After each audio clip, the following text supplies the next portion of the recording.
হইছে? তোমার মাইয়ারে কি করছে? তোমার মাইয়া তার পোলার সাথে ভাইগে গেছে না? তোমার পোলা মাইয়া চরিত্র খারাপ, প্রেম করে ভাইগে গেছে, তাতে আমার পোলার কি দোষ? আমার পোলার নামে মিথ্যা অপবাদ দিতে আইছো না? সারা রাত আমার পোলা লেখাপড়া কইরা এখন মরার মতো ঘুমাইতেছে। একটা কোপ দিয়ে সঠিক কল্লা নামে ফালামু কই দিলাম, আর একটা বার যদি আমার পোলার নামে কোনো মিথ্যা কথা কর, এরপরে কিন্তু আর বিচার নিয়ে আসুন না। এরপরে যা হইব থানা পুলিশ হইব, থানায় যাইতাছে। আবার থানার ভয় দেখায়, একটা কোপ দিয়ে কল্লা ফালাই দিমু। যা থানায় যা, বিচার বুঝি না এগুলি।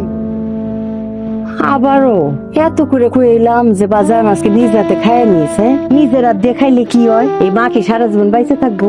আমি মরে গেলে তখন খাবি না? মরে গেলে আমি না খেয়ে মরে যাবো। তাড়াতাড়ি কাম শেষ করো, ক্ষুধা লাগছে। বললাম আচ্ছা ঠিক আছে।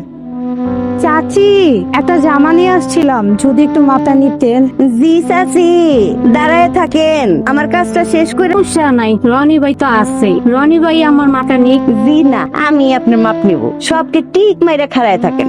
জি ভাবি, কয়েকটা জামা কাপড় বানানোর দরকার ছিল, আপনি কি বাড়িতে এসে একটু মাপটা নিয়ে যাবেন? আমার হাতে তো মেলা আর্জেন্ট কাম। কি কন? আমার তো আর্জেন্ট দরকার। আপনি গো আর্জেন্ট দরকার? আচ্ছা ভাবি, ওই আমার রনিরে পাঠাই দিতেছি, রনির কাছে মাপটা বুঝাই দিয়ে দিয়েন। ঠিক আছে, আপনি রনির পাঠাই দেন। ভাবি, যেমনিই হোক আজকে কিন্তু 2 সেট বানাই দেওয়া লাগবো। আচ্ছা ঠিক আছে, মেলা রাইতে বগুলাম ভাবি, ঠিক আছে? আচ্ছা। যা বাজান যা। খারাপ মাপ নিমো তুমি, আহো আহো চাচি, পরে আহলে এখন যাই। আম্মা পাঠাইছিল।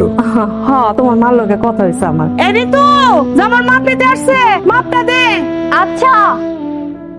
সুন্দর হ্যান্ডসাম একটা ছেলে, এত কাজ থাকতে এই কাজ কেন করতেছে? মনে হয় চরিত্রে ঝামেলা আছে। চন্দু, তোমার আসল রূপ আজকে সবার সামনে বের। জাস্ট